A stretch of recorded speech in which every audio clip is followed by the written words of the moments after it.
Bonjour à tous. Vous travaillez actuellement sur les liaisons et les assemblages.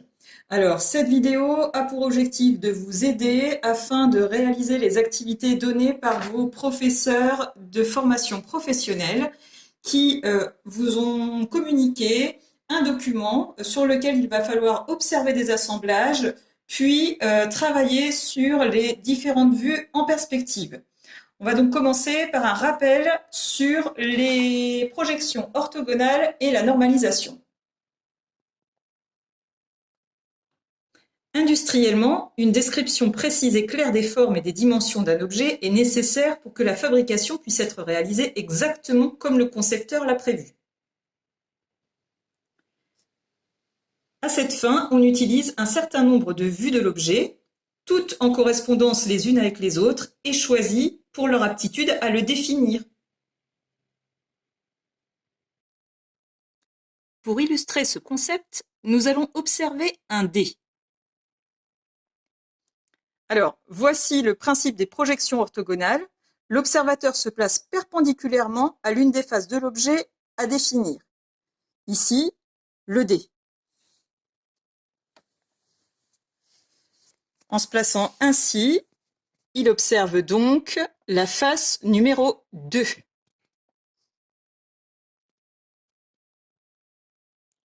Le principe de projection consiste à projeter justement cette première face sur le plan de projection qui se retrouve à l'arrière. On observe ici la vue de face projetée de l'autre côté sur le plan arrière. À partir de cette vue, sorte de vue principale, il est possible de définir 5 autres vues ou projections orthogonales.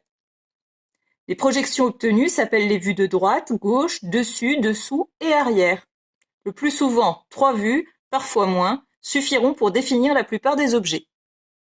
Donc ici, notre vue de face est donc le 2, projeté sur le plan arrière.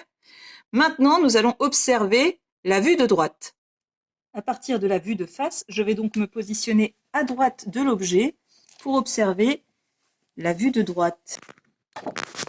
On voit donc, cette fois-ci, la face numéro 6, que l'on va également projeter sur le plan à l'arrière du 6.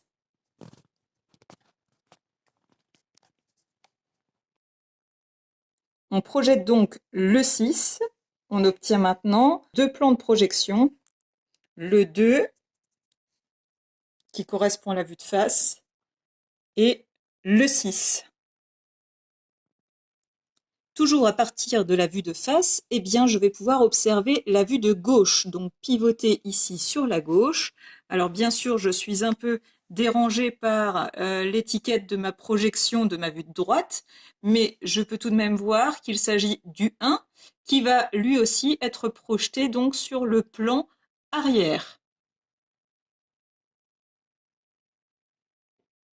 J'obtiens ainsi la projection orthogonale de ma face 1 sur le plan de projection.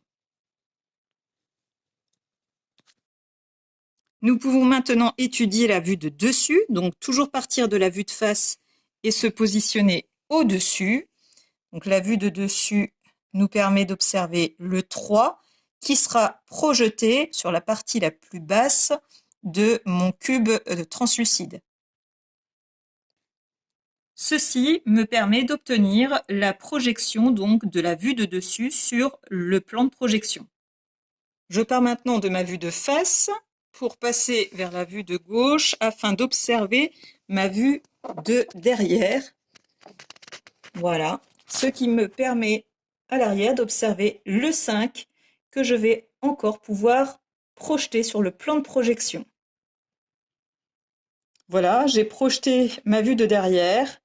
On peut observer donc la vue de derrière avec le 5 ainsi que sa projection à l'arrière-plan. Enfin, on peut terminer par la dernière vue, la vue de dessous. Pour cela, je vais être obligée de soulever mon cube translucide afin de projeter sur, cette fois, la surface haute du cube. On observe ainsi la face numéro 4. Alors qu'ici, je ne vais pas projeter en direct parce que je n'ai pas de couvercle et que ce n'est pas pratique.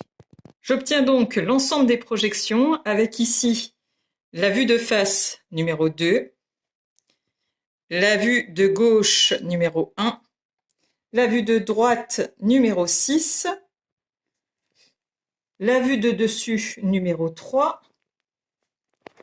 la vue de dessous numéro 4 et la vue de derrière numéro 5. Pour obtenir la disposition normalisée des vues, eh bien, il va suffire de déplier en fait ce cube transparent pour voir ce que l'on obtient. Alors, bien sûr, je ne vais pas pouvoir le déplier réellement, mais nous allons simuler pour obtenir la projection sur notre tableau. Je vais donc commencer par représenter la vue de face qui reste notre vue de base, donc ici le 2, et je vais la représenter au centre de mes projections. Ensuite, rappelez-vous, nous avons observé la vue de droite. Donc la vue de droite qui s'est projetée ici et nous avions obtenu le 6. Donc la vue de droite se retrouve positionnée à gauche de la vue de face. Vue de face numéro 2, puis vue de droite numéro 6, qui se trouve donc dans la représentation à gauche.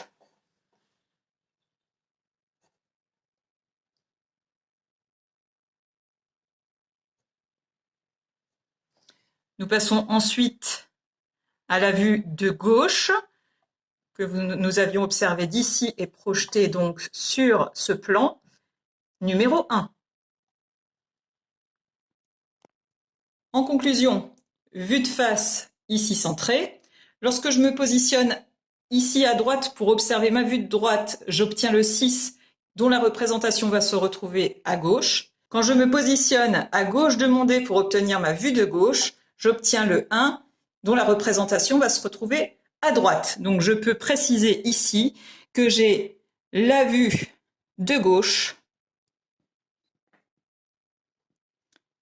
et ici la vue de droite. Sans oublier que celle-ci reste la vue de face. Maintenant, continuons notre représentation, notre projection.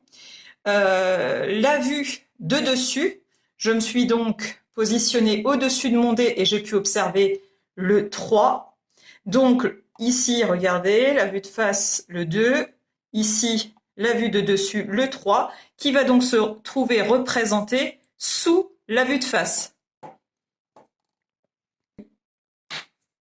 J'ai donc ici la vue de dessus positionnée sous la vue de face. Eh bien, la vue cette fois-ci de dessous, donc la vue de dessous, j'ai tourné à partir de ma vue de face ici, j'ai tourné pour obtenir la vue de dessous, le 4, qui va se trouver représenté au-dessus de ma vue de face.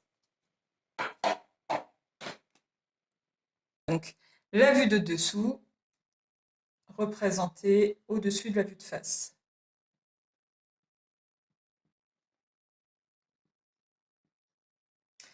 Pour terminer, il nous reste la vue de derrière. Alors, la vue de face était représentée ici. On va se mettre un petit peu en décalé pour que vous puissiez bien observer. La vue de face. Ensuite, nous avons fait un quart de tour pour observer la vue de gauche. Et en faisant un nouveau quart de tour, on obtient la vue de derrière qui va donc se trouver représentée dans la continuité sur la ligne ici.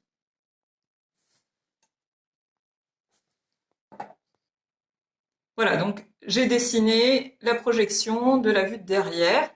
Nous avons donc obtenu la représentation normalisée de notre dé avec ici vue de dessous, vue de face, vue de dessus, toujours à partir de la vue de face, vue de droite, vue de gauche et vue de derrière.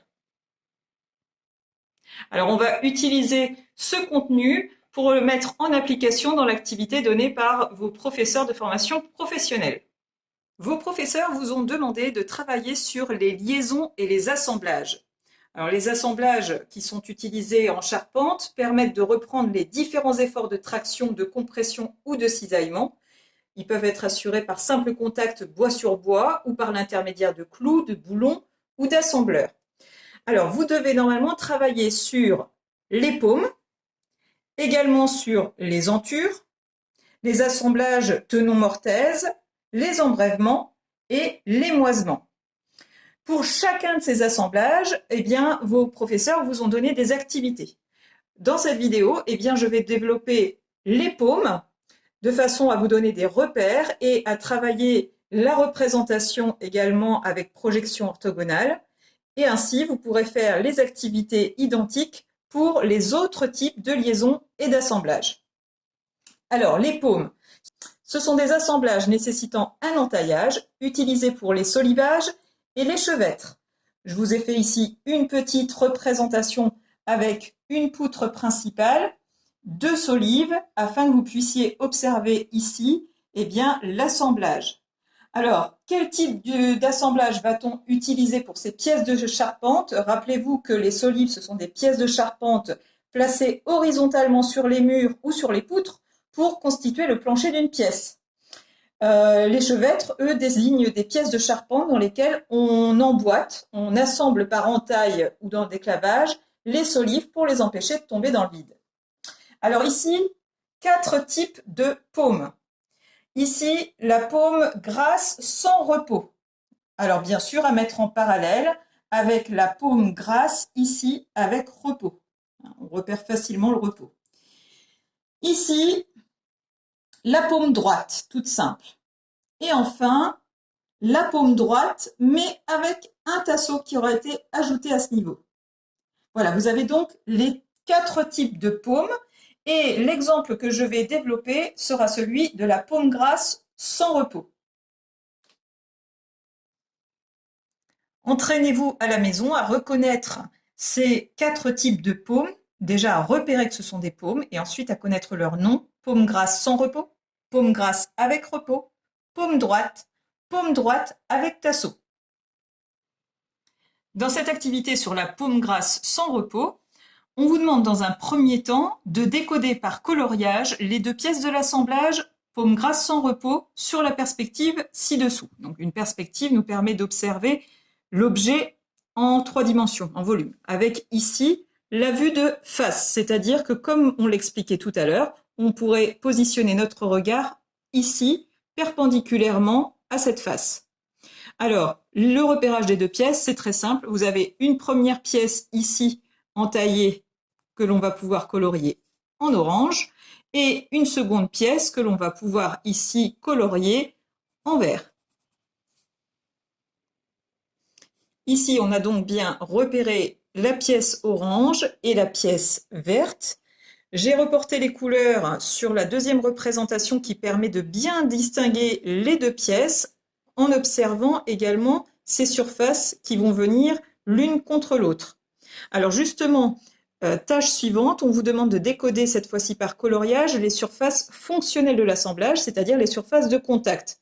Alors moi j'ai souhaité remettre les couleurs pour que vous observiez, mais ici, au lieu de colorier, je vais hachurer les surfaces qui sont donc à repérer. Donc première surface de contact, eh bien c'est cette surface-ci qui va venir au contact de cette surface qui n'est pas visible, hein. C'est pour ça que ici, vous voyez que les arêtes sont représentées avec du trait pointillé, puisqu'on ne les observe pas en direct. Par contre, les arêtes que l'on peut voir, elles sont en trait continu. Donc, je vais hachurer en rouge la surface ici de contact de la pièce orange. Et je vais maintenant hachurer en vert la surface de contact de la pièce verte qui n'est pas visible telle que la pièce est présentée ici, mais que l'on peut quand même repérer grâce à cette vue en perspective avec les traits pointillés. Alors maintenant que nous avons repéré les 2 surfaces de contact, eh bien, nous allons pouvoir passer à la tâche suivante. À l'aide des vues en perspective ci-dessus, on vous demande de compléter les vues de face, gauche et dessus de l'assemblage. Alors, par rapport au rappel que nous venons de faire, bien sûr ici, nous avons quelque chose situé à droite, il s'agit de la vue de gauche. La vue de face ici que l'on reconnaît bien puisqu'on a dit que si l'on se plaçait ici avec notre regard, on verrait effectivement cette surface que l'on retrouve ici et cette surface que l'on retrouve ici. Donc ici, la vue de face, et sous la vue de face, on l'a dit tout à l'heure, la vue de dessus. Donc la vue de dessus qui correspondrait au regard positionné dessus, c'est-à-dire que l'on va repérer à la fois cette surface et celle-ci. Quant à la vue de gauche, dont on a parlé tout de suite, eh bien, il faudrait imaginer se positionner à gauche de la pièce, c'est-à-dire avec notre regard ici. On verra donc la surface rectangle que l'on ne peut pas voir, mais que l'on imagine ici. Hein, on pourrait ici avoir en trait pointillé les arêtes que l'on ne peut pas observer. Donc, nous allons avoir une surface rectangle au centre et à l'arrière-plan, nous verrons une surface qui correspondra à la surface de contact que l'on a vue tout à l'heure ici. Alors, c'est parti. Déjà, première chose, je vais sur la vue de face remettre les couleurs pour que vous puissiez bien vous repérer. On va donc commencer par la vue de dessus. Donc, imaginez placer notre regard ici au-dessus de la pièce. Donc, en plaçant notre regard au-dessus de la pièce, on verra bien sûr cette arête. On verra également celle-ci, donc qui est de la même longueur. On observera ce rectangle. Et à la base de cette pièce, parce que vous voyez que cette pièce au pied s'élargit, elle va plus loin ici qu'elle ne va là. Donc on pourra observer l'arête qu'ici on ne voit pas, hein, mais qu'on peut très bien imaginer. On observera cette arête de ce côté et de l'autre côté de la pièce orange. Bien sûr, au centre, on ne verra pas l'arête. Alors, on va aussi se servir des indices que nous avons ici sur notre vue de face. Si je me place ici, l'arête là correspond au point que j'observe ici, à ce point-là. Donc, ce qui me permet, avec l'alignement, de projeter ce point sur ici, ma vue de dessus, et donc de tracer l'arête dont on vient de parler. L'arête dont on vient de parler qui forcément commence ici sur la partie supérieure et s'arrête à la partie inférieure de ma pièce verte. Je vais également pouvoir tracer cette arête qui correspond, lorsque je me place en vue de face, au point que j'observe ici, c'est-à-dire celui-là. Donc, je peux tracer ici mon arête. Comme je vous l'ai dit tout à l'heure, donc là, ici, on va pouvoir observer de dessus cette partie rectangulaire de la pièce orange. Donc, cette surface est visible ici.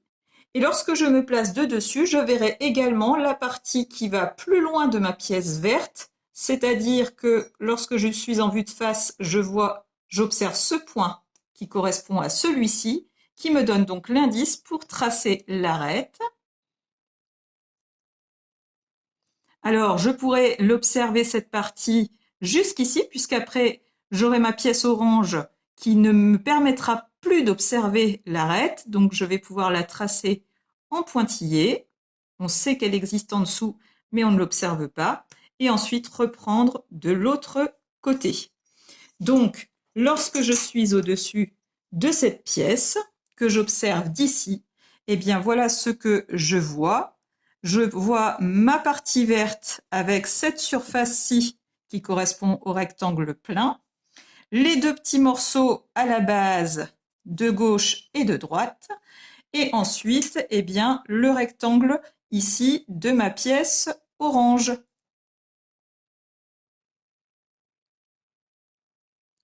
Voilà, donc ici, j'ai obtenu ma vue de dessus, qui est peut-être aussi plus lisible en la comparant avec cette vue en perspective.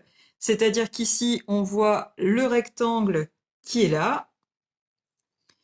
Ici, eh bien, la surface inclinée qui descend je vais en observer une partie lorsque je serai dessus. Donc, je peux hachurer pour repérer qu'ici, il s'agit de la surface inclinée que l'on ne peut pas voir sur cette figure en perspective.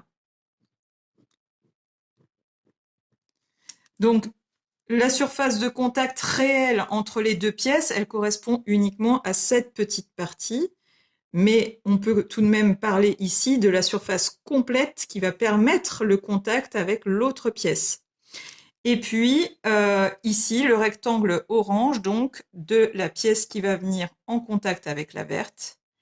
Donc ici, je pourrais éventuellement hachurer en rouge cette surface de contact, qui est aussi une surface inclinée. On peut malgré tout la faire aussi en vert.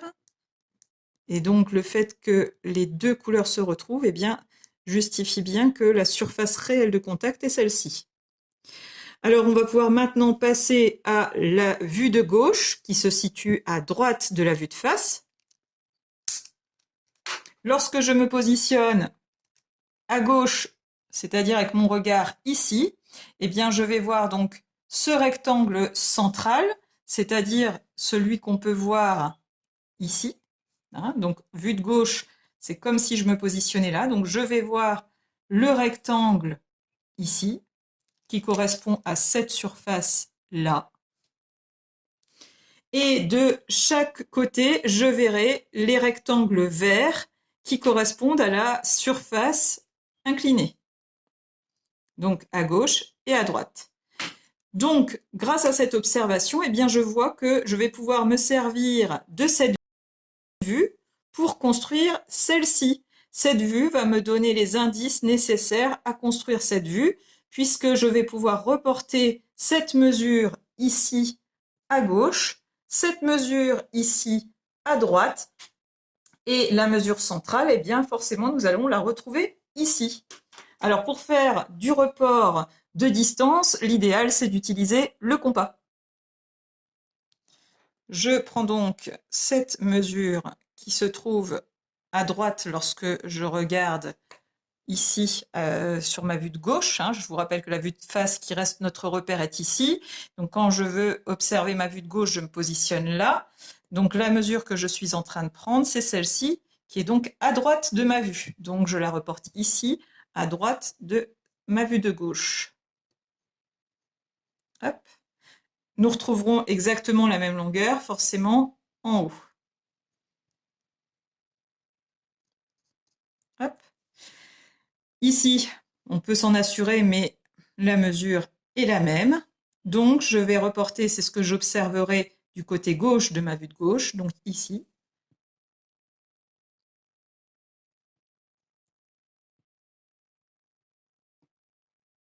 Pour être certaine de ne pas avoir fait d'erreur, je peux aussi vérifier que je retrouve bien cette longueur ici de la pièce orange que je dois observer ici dans ma vue de gauche. Eh bien, je la retrouve bien sur ma partie centrale. Donc, je n'ai plus qu'à tracer les arêtes que j'observe. Donc, lorsque je me positionne ici, j'observe cette arête et celle-ci. Donc, je vais pouvoir tracer mes deux arêtes en trait plein. Je vous rappelle que le trait plein, c'est ce que l'on observe. Le trait pointillé, ce que l'on imagine, mais qui n'est pas visible. Les arêtes qui sont derrière la surface visible.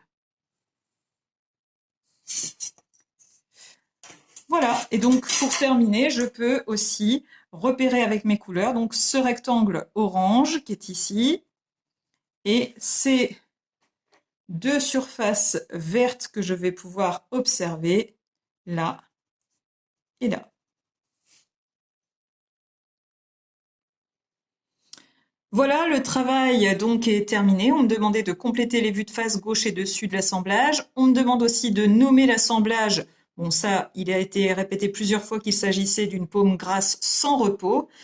Vous n'avez plus qu'à mettre en application cette démarche pour l'ensemble de vos liaisons et assemblages et les différents travaux proposés par votre enseignant de partie professionnelle. Voilà, à la prochaine vidéo.